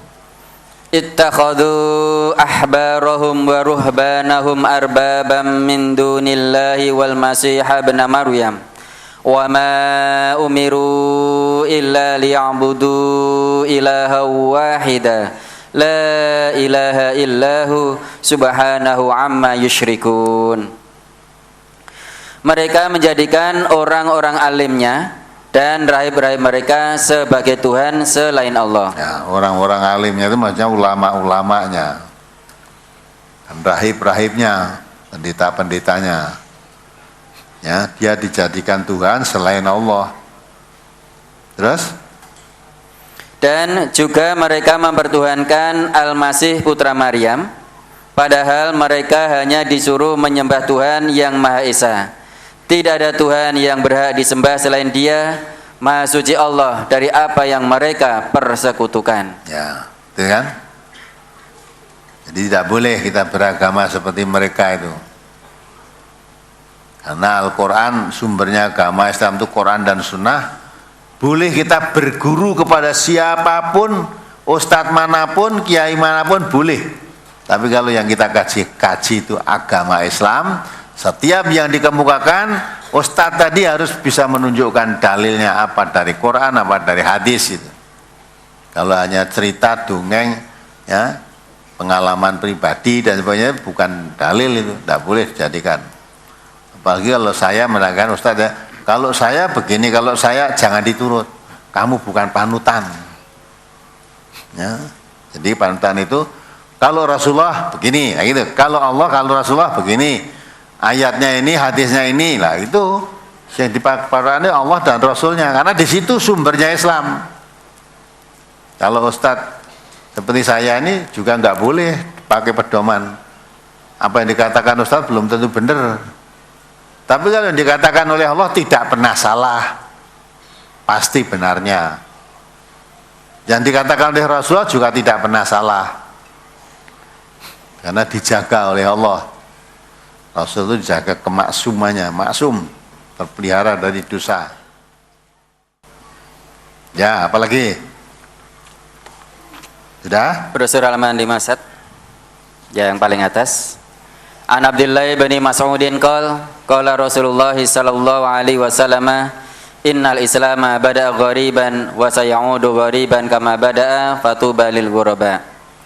Dari Abdullah bin Mas'ud, ia berkata, Rasulullah sallallahu alaihi wasallam bersabda, sesungguhnya Islam itu bermula asing dan akan kembali asing sebagaimana semula. Maka berbahagialah orang-orang yang asing. Mohon penjelasannya, Ustaz. Asing itu apa? Asing itu apa? Nyeleneh, tidak umum tadi loh. Ketika Islam baru datang, disebarkan oleh Nabi itu agama kok aneh nih. Ya. Ora cocok karo masyarakatnya. Ya. Masa orang nyembah Tuhan? Tuhannya kan banyak itu. Lah kok malah ini tidak boleh, malah suruh nyembah Tuhan yang tidak kelihatan. Sing jelas-jelas tampak suruh menghilangkan, malah kok nyembah sing ora ketok. Ora ketok kok disembah. Sing ya mabuk, homer dan sebagainya itu kebiasaan. Nah, kok ini malah dikatakan perbuatan setan. Zina itu juga sudah kebiasaan. Nah, kok tidak boleh?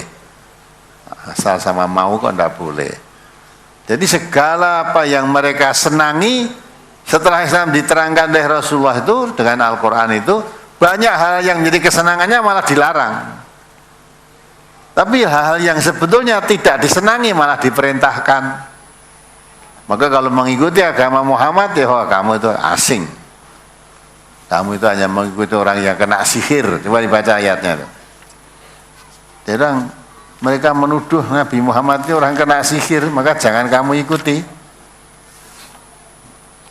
Surat Bani Israel ayat 47.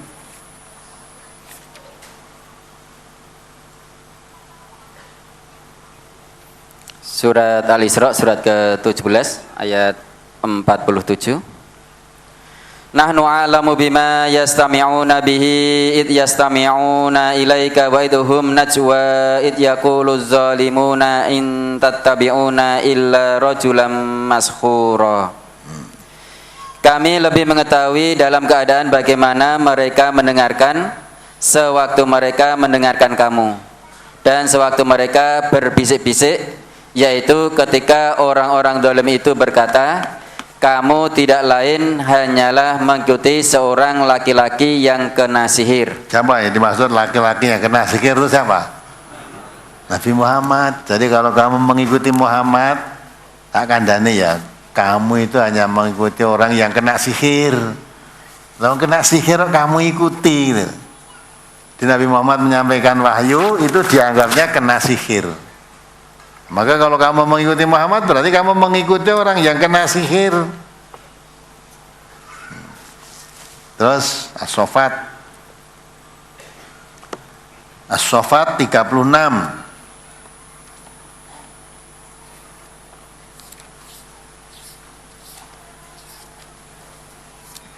Yes. Surat As-Saffat surat ke-37 ayat 36. Wa yaquluna inna latariku alihatina lisairim majnun. Dan mereka berkata, apakah sesungguhnya kami harus meninggalkan sembahan-sembahan kami karena seorang penyair gila? Nah, ya. Tadi Nabi Muhammad dikatakan itu kena orang yang kena sihir. Sekarang ngomong lagi, kalau suruh meninggalkan sesembahan kami, patung Lata, Uzza, Manata dan macam-macam banyaknya jumlahnya itu, suruh ninggal itu, suruh menyembah Tuhan yang tidak kelihatan. Nah, maka terus dia orang kafir mengatakan, orang musyrik, orang kafir menentang. Dia mengatakan, apakah saya suruh meninggalkan sesembahan kami hanya untuk mengikuti laki-laki penyair dan gila? Jadi Muhammad itu bisa mengucapkan ayat-ayat Quran yang begitu indah, itu memang Muhammad dianggapnya ahli syair. Padahal kalau dia mengakui Muhammad itu terkenal, tidak bisa baca, tidak bisa nulis, dan tidak pernah ikut lomba syair, itu tidak pernah ikut ketika belum jadi nabi. Ditambah lagi dia seorang penyair dan gila. Ngomong sesembahan yang kelihatan malah suruh menghilangkan, suruh beralih nyembah yang tidak kelihatan di mana tempatnya, kan gila itu. Nah, itu sama itu kebenaran itu mah itu zaman Nabi aja begitu kok. Nabi itu dianggap orang gila, dianggap orang kena sihir, dianggap orang ahli syair, macam-macam. Ya. Nah, kalau sekarang kita nyampein kebenaran dapat cemoohan dari itu, wajar, tidak usah sakit hati. Lalu pertanyaan ya lo, kemarin ada telepon dari Lampung. Tadi ada ya Bapak dari Lampung tadi ada. Nih. Satu orang ya. Yang telepon dari Lampung sana. Pengantin baru 3 bulan. Nah, wah saya bingung Pak Ustadz. Ini pendengar radio. 3 bulan dari pengantin. Terus dia ikut mendengarkan radio, dia mengamalkan, tahu-tahu mertuanya datang. Kamu mengikuti MTA ya? Gitu loh, padahal itu yang agama yang menghalalkan anjing itu. Itu. Mulai hari ini anak perempuan saya minta kamu ceraikan. Ya. Padahal baru 3 bulan nih. Mau masalah dikatakan MTA ngalalkan anjing. Terus bojone kon megat. Nah, terus gitu aja kok kamu bingung, ya katakan. Tanya aja istrimu. Kalau bapakmu kan megat ke, ya tinggal kamu gimana? Kamu nurut bapak atau nurut saya? Dan semula dia ikut dengarkan radio sudah seneng. Tapi diancam oleh ayahnya, nah mungkin sekarang ini juga dengarkan ini orang kampung. Kalau sampai dia ikut suaminya hanya tidak minta dicerai tadi, tidak mau, tidak diakui oleh ayah ibunya, tidak diakui sebagai seorang anak. Wes, akhirnya setelah dibentok orang tuanya, sudah kalau kamu nekat ikut manut suamimu, tidak diakui sebagai orang anak. Tapi kalau manut orang tua, minta cerai. Itu agama menghalalkan anjing gitu. Nah, sudah, nah, solusinya dimusyawarahkan dengan suami, istrimu tarif ya. Ternyata setelah dimusyawarahkan istrinya tetap ikut orang tuanya. Nah, ya karena biasanya sudah tidak diakui anak itu, padahal sudah katakan kalau itu memang anaknya, diakui apa tidak diakui itu tetap anaknya. Kalau itu memang anaknya loh ya. Ya. Tapi sudah saya nasihat itu tetap minta cerai. Ya sudah, tidak usah bingung, nanti cari ganti yang sejalan. Ya kan baru 3 bulan mestinya seneng-senengnya kok ya. 3 bulan. Nah, kamu diuji. Pilih bojomu apa pilih agamamu? Nah, padahal ente ya tidak pernah ngajarkan seperti itu. Loh, karena ngaji di ente itu, yang di ente itu diterangkan, diharamkan itu kalau laki-laki kafir nikah dengan wanita mukminah dan sebaliknya. Kafir untuk mukmin itu haram. Ya, lah ini mau ngaji nang MTA karo ora dik salat mung kabare ngalalke anjing gitu. Lah kok terus disuruh minta cerai? Kan enggak boleh tadi. Padahal itu cuma katanya.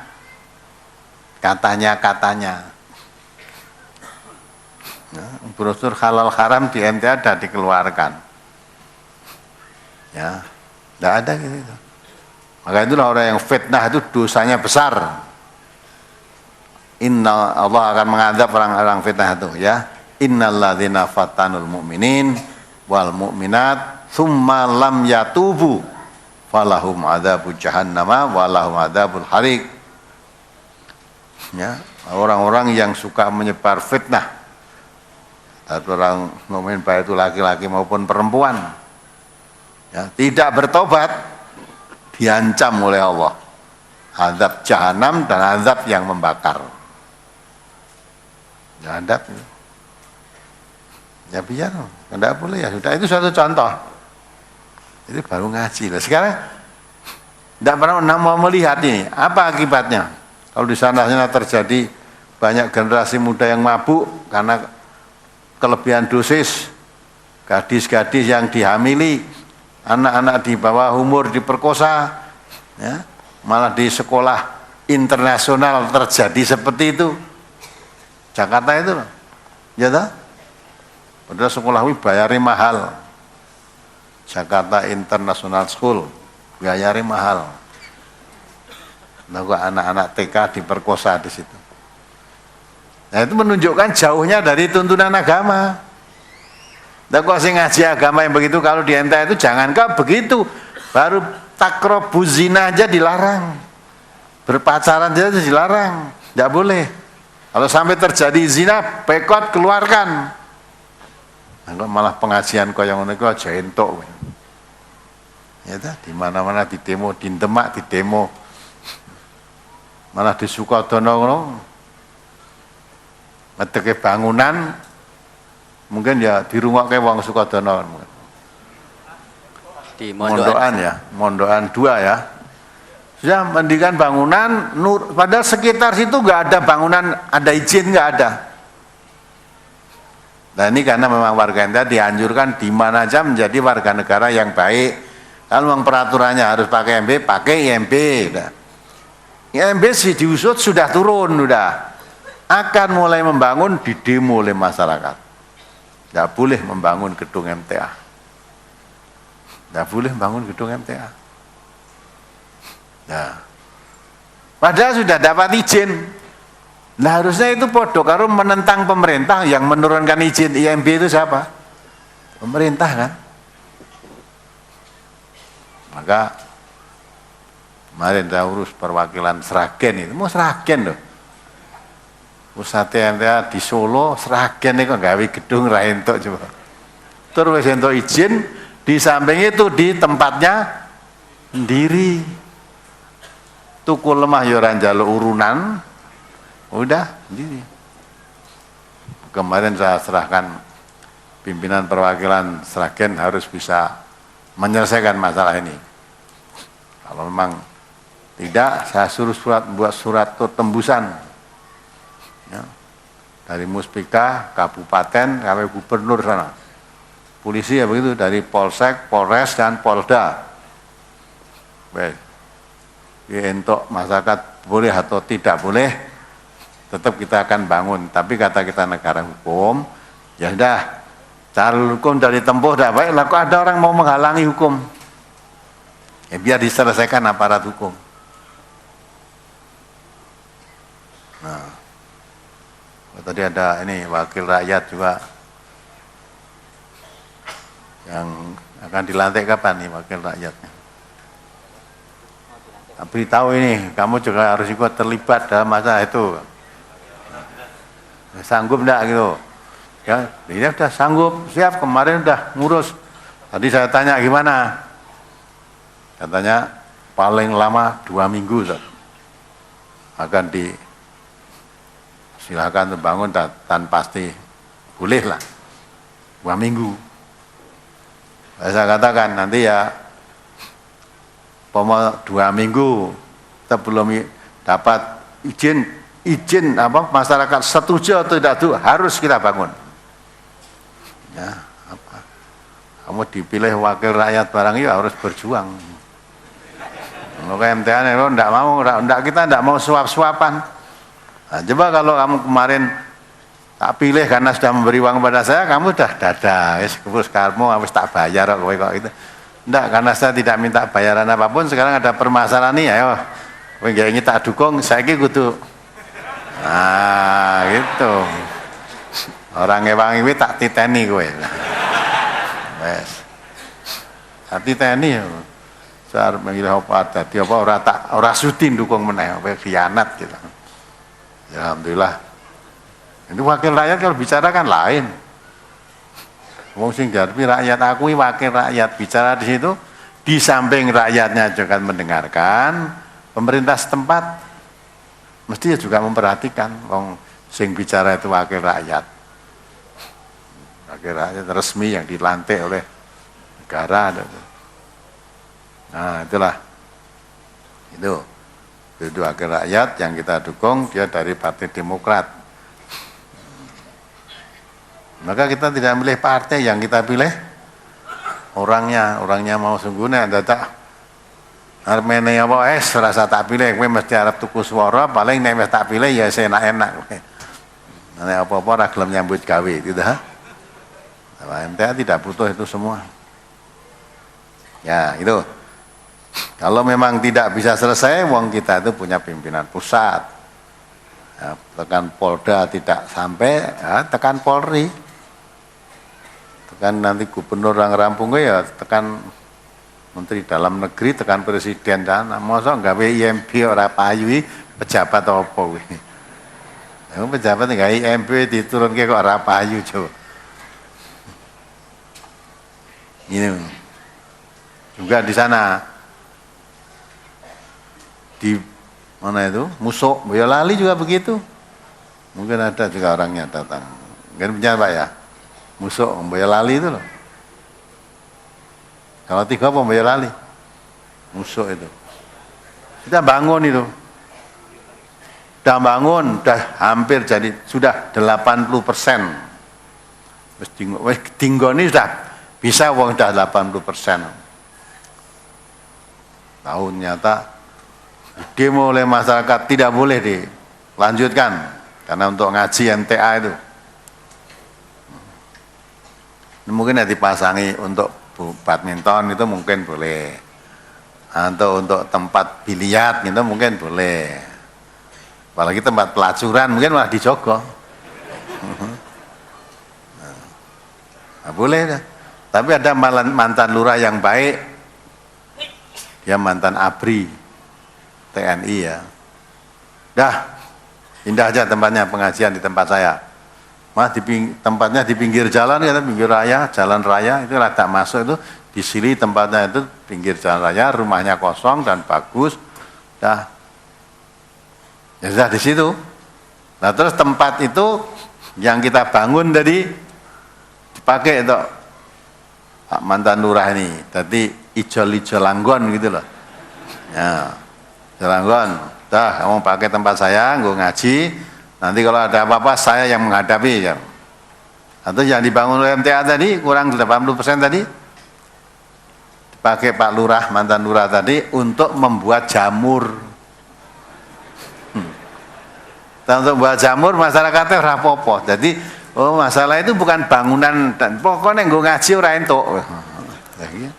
Kan negara ini harus rusak ya ngono gitu. Ya, malah kepada kebaikan tidak boleh, kepada kemungkaran malah Nah itulah yang dikatakan Rasulullah, tanda-tanda dekatnya kiamat itu diangkatnya ilmu pengetahuan agama. Dibodohkan, dikuatnya manusia-manusia itu terhadap kebodohan agama.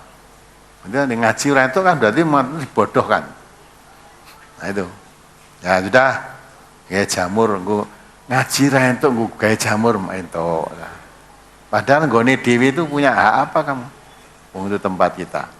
Terus ya sudah, tetap itu diurus, biar sementara dipakai buat jamur, ngajinya di situ, tapi IMB perizinan tetap diurus sampai selesai gedung.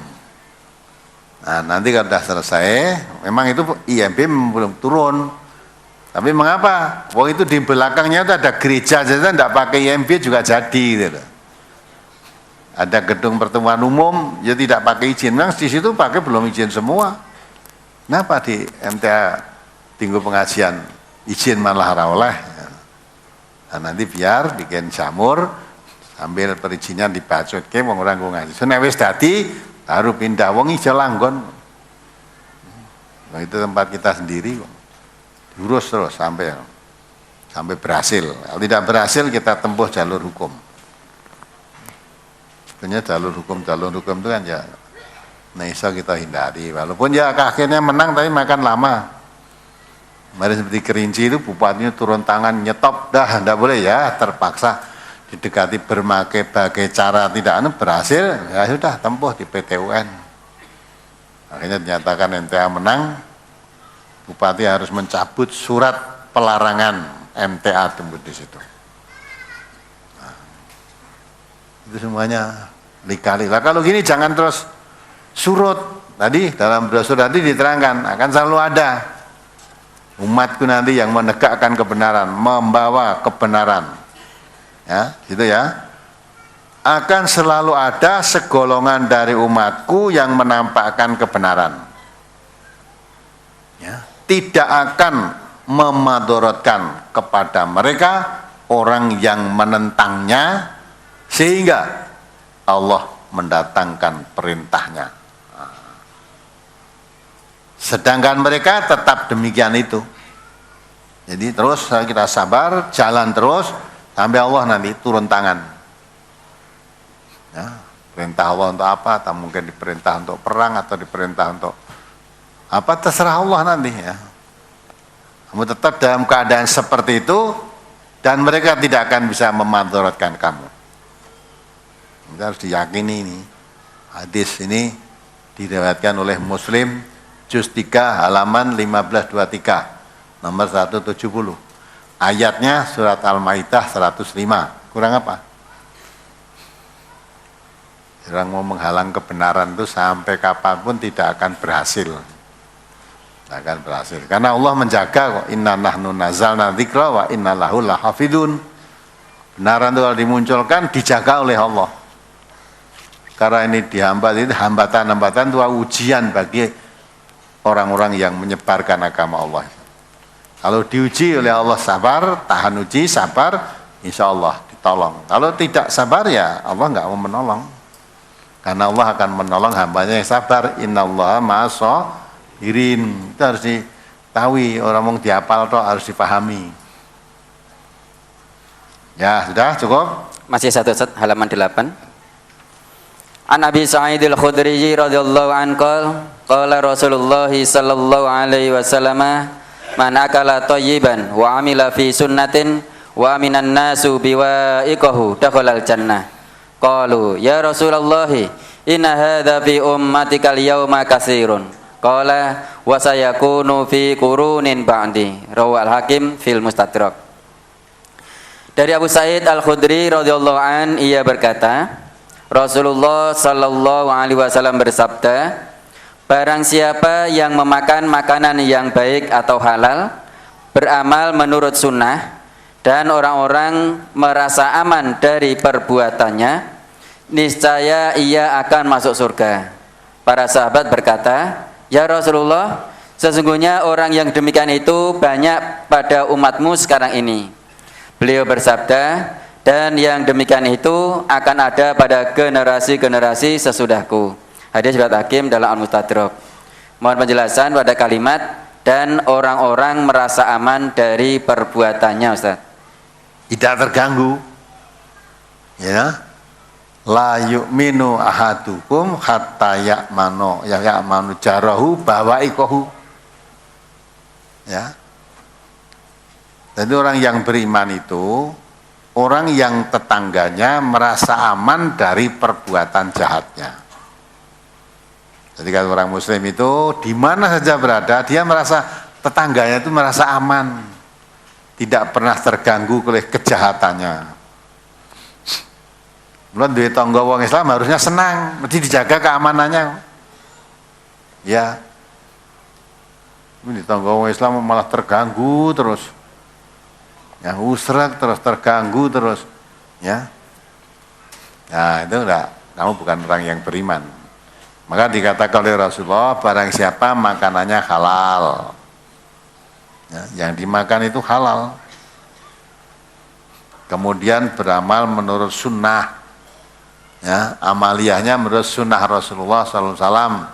Karena Rasulullah diciptakan oleh Allah itu menjadi uswatun hasanah. Jadi perilakunya mengikuti sunnah Rasulullah. Yang dimakan halal. Ya. Dengan tetangganya baik, tetangganya merasa aman, tidak pernah terganggu dengan tetangga orang Islam ini tadi. Kalau begitu keadaannya, Rasulullah mengatakan kamu dijamin masuk surga. Nah, kita yang mlebu surga gampang dah, mangan halal. Dah, kita wis seneng-seneng ngono, halal haram orang gagas. Halal pun kalau dalam Al-Quran tambah halalan thayyiban, tidak sekedar halal. Zatnya halal. Kalau kamu peroleh dengan cara haram, jadi haram. Nah, di MTA kemarin sudah tekankan toh, waktu pilihan caleg-caleg itu, tidak boleh menerima suap. Karena Nabi kita mengatakan ar-rasi wal murtasi finnar. Orang yang menyuap yang dan disuap semuanya masuk neraka. Tidak boleh. Tidak boleh menerima suap. Bentar lagi nanti akan ada pilihan presiden. Ya, mungkin akan bentuk tim sukses, suapnya lebih besar. Presiden ya.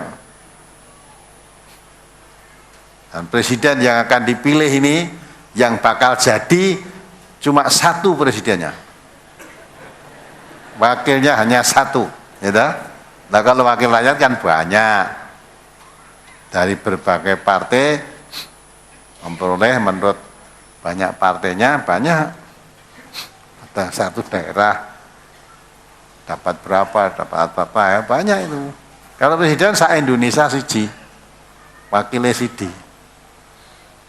Nah maka nanti mesti dia kalau tim suksesnya mensukseskan dirinya nanti akan mendekati. Sing kira-kira banyak masanya akan disuap dan sebagainya, biasanya begitu itu.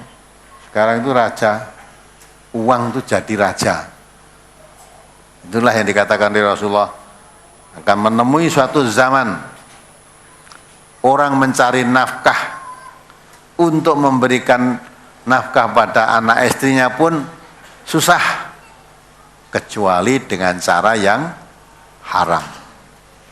Jadi kalau cari yang halal itu susah, tapi yang haram sangat mudah. Maka sahabat bertanya, bagaimana ya Rasulullah, apa pesanmu kalau mendapati zaman seperti itu? Nabi mengatakan, hendaklah kamu lari.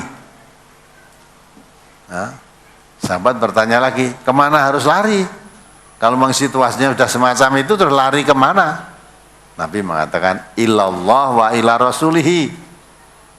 Lari kepada Allah, lari kepada Rasulnya.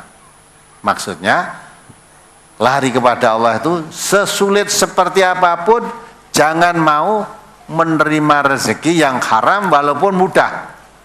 Sesulit apapun harus berusaha mendapat rezeki itu yang halalan thayyiban.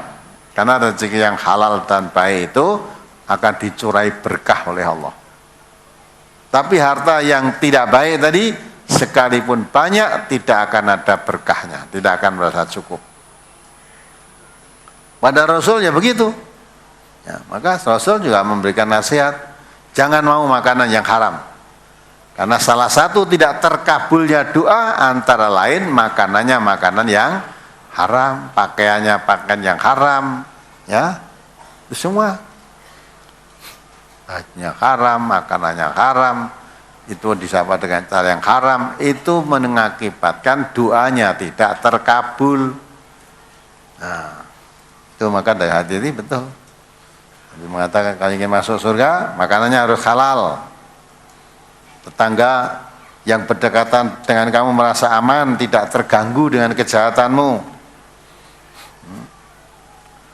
Kemudian amaliyahnya, ibadahnya terutama mengikuti sunnah Rasulullah, jamin masuk surga.